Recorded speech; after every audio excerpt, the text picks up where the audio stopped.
ஓம் Saravanabhava channel வாயிலாக உங்களை சந்திப்பதில் பெருமகிழ்ச்சி அடைகிறேன். இன்றைய பதிவு சுக்கிர பெயர்ச்சி பலன்கள்.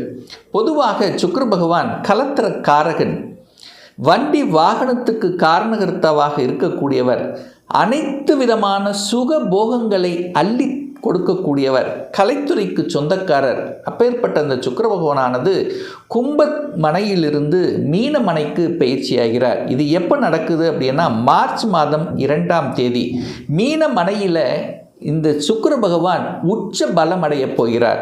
அப்போ அந்த மீன மனையில் 3 நட்சத்திரங்களின் வயலாக தன்னுடைய பலனை கொடுக்க போகிறார். அதாவது பூரட்டாதி நட்சத்திரத்தில், அதாவது குருவின் நட்சத்திரத்திலும், சனி பகவான் நட்சத்திரமான உத்திரட்டாதி, புதன் பகவான் நட்சத்திரமான ரேவதியில் பயணம் பண்ணி தன்னுடைய பலனை கொடுக்க போகிறார்.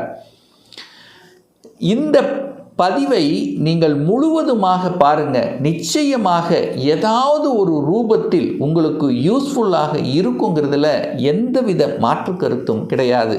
நம்மளுடைய சேனலை நீங்கள் ஃபஸ்ட் டைம் பார்ப்பவர்கள் என்றால் மறக்காமல் சப்ஸ்கிரைப் பண்ணிக்கிங்க. கடகராசி அன்பர்களே, சுக்கிர பயிற்சியால் என்ன பலன்? சுக்கிரன் உச்சபலம், மீனத்தில் உச்சபலம். கடகராசி என்பவர்களுக்கு சுக்கிரன் யார் அப்படின்னா 4க்குரியவன், சுகத்தை தரக்கூடியவன், தாய் சார்ந்த கிரகம், அதாவது தாயை பற்றிய சிந்தனையை கொடுக்கக்கூடியவன், வீடு வண்டி வாகனத்துக்கு குறிக்கக்கூடிய அந்த சுக்கிரன் பாக்யஸ்தானத்தில் உட்கார்ந்துருக்கு. அப்போ 11க்குரியவன் பாக்யஸ்தானத்தில் இருக்கு. அதிர்ஷ்டந்தான், யோகந்தான். கடகராசி அன்பர்களுக்கு இந்த காலகட்டம் திடீர் அதிர்ஷ்டத்தையும் யோகத்தையும் நல்ல செய்திகளை கொடுக்கக்கூடிய அமைப்பு பிரகாசமாக இருக்கிறது. அதாவது துவண்டு கொண்டிருந்த, சோர்ந்து கொண்டு என்னடா செய்கிறது அப்படின்னு அதாவது ஒரு மாதிரி ஒரு டல்லாக ஏன்னா கடந்த 2 வருடங்களாகவே ஒரு மாதிரியான தன்மையில் இருந்த ஒரு மனசு ரீதியில், செயல்பாடுகளில், திட்டங்களில் சோர்வாகி என்ன செய்கிறதுன்னு தெரியாமல் இருந்து கொண்ட இந்த கடகராசி என்பர்கள் இந்த சுக்கிரனால் இந்த காலகட்டத்தில் ஒரு நல்ல ஒரு உத்வேகத்தை தரக்கூடிய அமைப்பு இருக்குது. மனசில் தெம்பு வேணுமில்ல, அந்த தெம்பை கொடுக்கும், சுறுசுறுப்பை தரும், எதையும் சாதிக்கலாம் என்கின்ற உத்வேகத்தை தரும். என சுகஸ்தானத்தின் அதிபதி உச்சம், லாபஸ்தானத்தின் அதிபதி உச்சம். அப்போ லாபம் கிடைக்கும், மனமகிழ்ச்சி சந்தோஷத்தை கொடுக்கக்கூடிய அமைப்புங்கிறது இந்த காலகட்டம் சிறப்பு பெறுகிறது. 4ஆம் இடம் என்ன இருக்குது? தாயை குறிக்கக்கூடிய இடம். தாயினால் நல்லவைகள் நடக்கக்கூடிய அமைப்பு. இதுவரைக்கும் தாய்க்கு ஏதாவது ஒரு பிரச்சனை, தொந்தரவு, ஹெல்த் பிரச்சனை, ஏதாவது ஒரு ரூபத்தில் தொல்லைகள் கொடுத்து கொண்டிருந்த விஷயங்கள் அதை எல்லாமே நீங்க போகிறது. தாய்க்கு நல்லவைகள் நடக்கப் போகிறது. தாயின் மூலமாக அனுகூலங்கள் உங்களுக்கு கிடைக்கப் போகிறது. தாயினுடைய ஆசீர்வாதம் முழுமையாக கிடைக்கப் போகிறது. தாயோட கருத்து வேறுபாடு இருந்தவர்கள் எல்லாம் இப்போ நல்லபடியாக இருக்கக்கூடிய அமைப்புகள், சந்தர்ப்பங்களை உருவாக்கும். 4ஆம் இடம் என்பது சுகம். உங்களுடைய சுகமே இப்போ மேம்பட போகிறது. தன்னுடைய சுகத்தை வளர்த்தி கொள்ளக்கூடிய அமைப்புகள், சந்தர்ப்பங்கள் உங்களை தேடி வரக்கூடிய அமைப்பு இந்த காலகட்டம் உண்டு. வீடு இல்லாதவர்கள், ஒரு 4-5 வருடங்களாக வீடு இல்லை, சொந்த வீடு இல்லை, வாடகை வீட்டில் தான் இருக்கும், ஏன் சொந்த வீடு அமைக்கக்கூடாது என்ற எண்ணங்கள் உங்கள் ஆழ்மனதில் இப்போ விதைக்கப்படும். ஏன்னா சுக்கிரன் உச்சமாயிட்டாரே, வீட்டுக்கு காரக கிரகம் வலுப்பெறுகிறதே.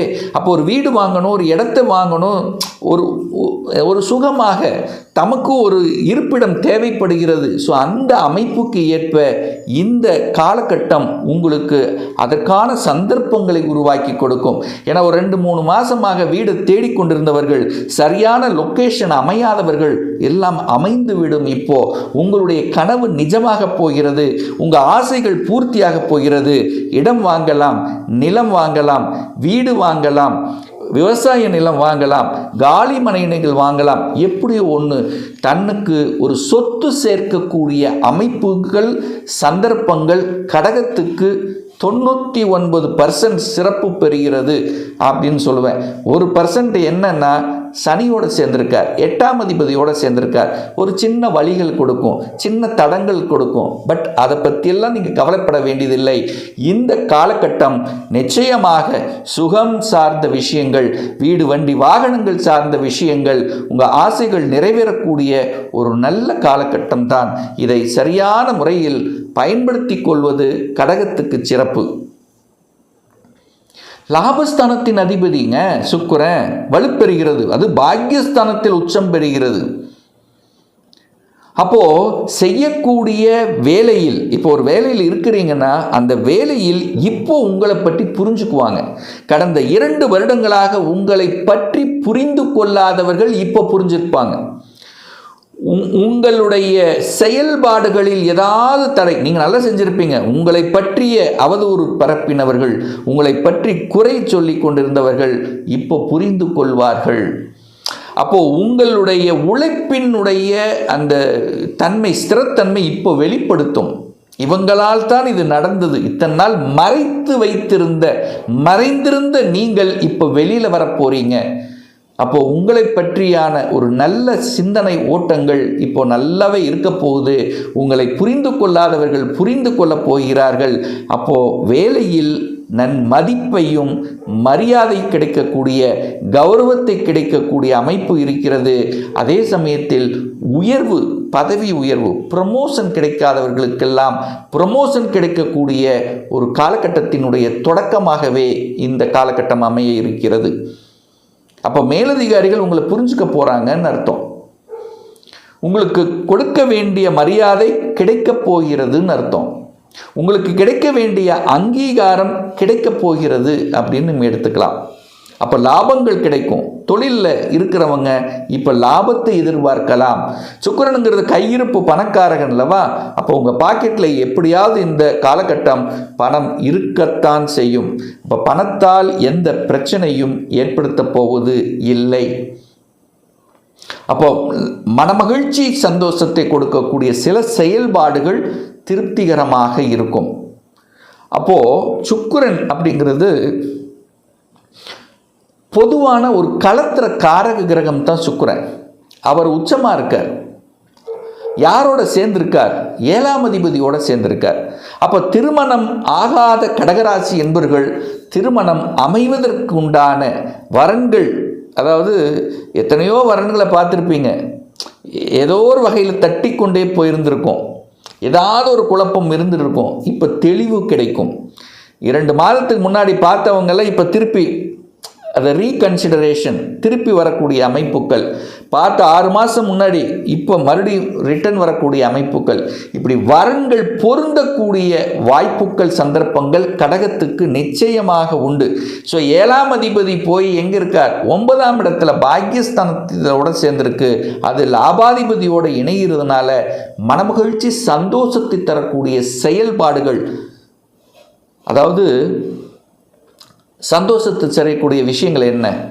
குழந்தைகள், ஒன்று, குழந்தை பாக்கியம் இல்லாதவர்களுக்கு குழந்தை பாக்கியம் கிடைப்பது, திருமண பாக்கியம் இல்லாதவர்களுக்கு திருமணத்தை கொடுப்பது, ஒரு நல்ல வேலையில் செட்டில் ஆகலைன்னா ஒரு வேலையில் செட்டில் ஆகிறது. ஸோ இந்த மாதிரியான நல்ல விஷயங்களை கொடுக்கக்கூடிய ஒரு காலகட்டமாக இந்த கடகத்துக்கு அமையப்பெறுகிறது. இந்த சுக்கிர பகவான் பார்த்தீங்கன்னா குருவினுடைய நட்சத்திரத்தில் பிரயாணம் பண்ணுறார்.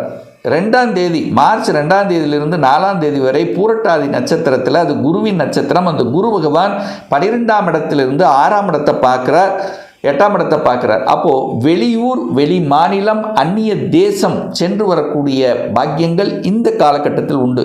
வெளியில் போகணும், வெளியில் போய் வேலை பார்க்கணும், வெளிநாட்டில் போய் படிக்கணும். ஸோ இந்த மாதிரியான எண்ணங்கள் உங்கள் ஆழ்மனதில் விதைக்கும். அதற்கான முயற்சி எடுக்கக்கூடிய ஒரு காலகட்டத்தின் தொடக்கமாகவே அமையப்பெறுகிறதுன்னு சொல்லலாம். அடுத்து பார்த்தீங்கன்னா 5ஆம் தேதியிலிருந்து, மார்ச் 5லிருந்து மார்ச் மாதம் 14ஆம் தேதி வரை உத்திரட்டாதி நட்சத்திரத்தில் பிரயாணம் பண்ணுறார். உத்திரட்டாதி அப்படின்னா சனி பகவான். சனி பகவான் அப்படிங்கிறது உங்களுக்கு 7க்குரியவன். திருமணம் சார்ந்த விஷயங்கள், கூட்டாளிகள் சம்பந்தப்பட்ட விஷயங்கள், கூட்டு தொழில், இன்ன வரைக்கும் கூட்டு தொழிலில் இருந்து வந்த பிரச்சனைகள் இப்போ சரியாக போகுது. ஒரு சிலர் கூட்டு தொழில், கணவன் மனைவி 2 பேர் சேர்ந்து ஒரு தொழில் ஆரம்பிக்கலாங்கிற எண்ணங்களை கொடுக்கும். ஏன்னா சனி பகவானுங்கிறது தொழில்காரகன் அல்லவா? தொழிலை பற்றிய சிந்தனைகள் உண்டாக்கும், தொழிலை பற்றிய திட்டங்கள் தீட்டுவது, அதில் ஒரு வளர்ச்சியை கொடுப்பது, ஏன் லாபம் கிடைக்கல, எதனால் கிடைக்கல என்பதை அலசி ஆராய்ந்து தெளிவான திட்டங்களை தீட்டி அதில் வெற்றி பெறக்கூடிய ஒரு நல்ல காலகட்டமாகவே இந்த காலகட்டம் அமையப் போகிறது. தகப்பன் மூலமாக நல்லவைகள் நடக்கக்கூடிய அமைப்புகள், கலைத்துறையில் என்ட்ரி ஆவதற்கான வாய்ப்புகள் நிறைய பேர் பார்த்தீங்கன்னா இந்த கடகராசி என்பர்கள் கலைத்துறையில் ஏதாவது ஒரு கலைத்துறையில் ஜவுளி சார்ந்த டெக்ஸ்டைல் இண்டஸ்ட்ரி ஏதாவது ஒரு நல்லது நடக்கும். அழகு சம்பந்தப்பட்ட ஹோட்டல் சம்பந்தப்பட்ட இந்த மாதிரியான துறைகளில் ஒரு முயற்சி எடுத்து அதில் அடுத்த பரிணாமத்துக்கு செல்லக்கூடிய வாய்ப்புகள் சந்தர்ப்பங்கள் இந்த காலகட்டம் சிறப்பு பெறும். அதில் எந்தவித மாற்று கருத்தும் கிடையாது. அடுத்து பார்த்தீங்கன்னா 15/3/2026 26/3/2025 வரை புதனுடைய நட்சத்திரத்தில் பிரயாணம் பண்ண போகிறார். அந்த புதன் பகவான் அப்படிங்கிறது உங்களுக்கு முயற்சி ஸ்தானத்தின் அதிபதி, அதே சமயத்தில் 12க்குரியவன். பொதுவாக புதன் அப்படின்னாலே புத்திசாலித்தனம்.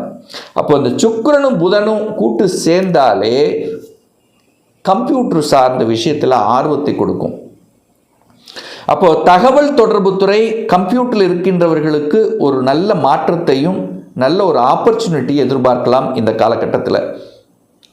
12ஆம் அதிபதி அல்லவா வெளிநாடு. அப்போ கம்ப்யூட்டரில் வெளிநாட்டு தொடர்பு, எம்என்சி கம்பெனி, வேலை கிடைப்பது, இப்படி நல்லா இருக்கும். புத்தியை அறிவை வைத்து செய்யக்கூடிய தொழில்கள் இந்த காலகட்டத்தில் புத்தியை அறிவை வச்சு செய்யக்கூடிய கன்சல்டன்சி, கமிஷன், இந்த மாதிரி துறையில் நல்ல லாபத்தை தரக்கூடிய அமைப்புகளையும் சந்தர்ப்பங்களையும் நிச்சயமாக உருவாக்கும்.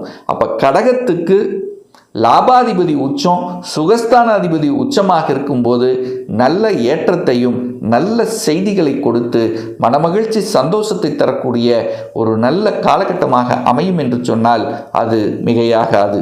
இன்னும் ஒரு துல்லிய பலன் வேணும்.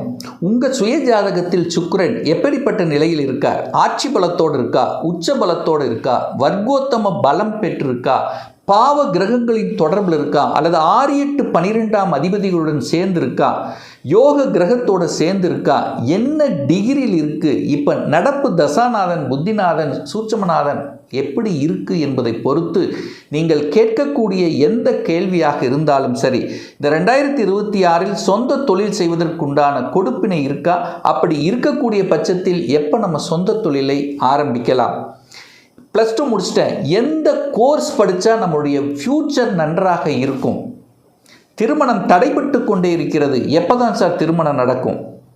எப்போ இடமாற்றம் கிடைக்கும்? எப்போ ப்ரமோஷன் கிடைக்கும்? எப்போ குழந்தை பாக்கியம் கிடைக்கும்? இது போன்ற கேள்விகளுக்கு துல்லியமான பதிலை நம்மால் கூற முடியும். ஒரு பர்சனல் கன்சல்டேஷன் எடுத்துக்கணும், ஒரு சுயஜாதகம் பார்க்கணும் என்று விருப்பப்படக்கூடிய அன்பர்கள் டிஸ்பிளே தெரியக்கூடிய நம்பருக்கு வாட்ஸ்அப் மூலமாகவோ ஃபோன் கால் மூலமாகவோ தொடர்பு கொண்டு அப்பாயின்மெண்ட் பெற்றுக்கொண்டு நேரடியாகவோ அல்லது ஆன்லைன் மூலமாகவோ கன்சல்டேஷன் எடுத்துக்கலாம். நம்மளுடைய அலுவலகம் கோயம்புத்தூரில் அமைந்துள்ளது. அதாவது கோயம்புத்தூரிலிருந்து மேட்டுப்பாளையம் செல்லும் வழியில் வெள்ளக்கிணர் பிரிவு அன்னபூர்ணா ஹோட்டலுக்கு பக்கத்தில் அமைந்துள்ளது. பிரியர் அப்பாயின்மெண்ட் வாங்கிட்டு நேரடியாக கன்சல்டேஷன் எடுத்துக்கலாம். நிச்சயமாக இந்த பதிவு ஏதாவது ஒரு ரூபத்தில் உங்களுக்கு யூஸ்ஃபுல்லாக இருக்குங்கிறதுல எந்தவித மாற்று கருத்தும் கிடையாது. மீண்டும் ஒரு நல்ல பதிவில் உங்களை சந்திக்கும் வரை உங்களிடமிருந்து விடைபெறுவது உங்கள் அஸ்ட்ராலஜர் டாக்டர் சதீஷ்.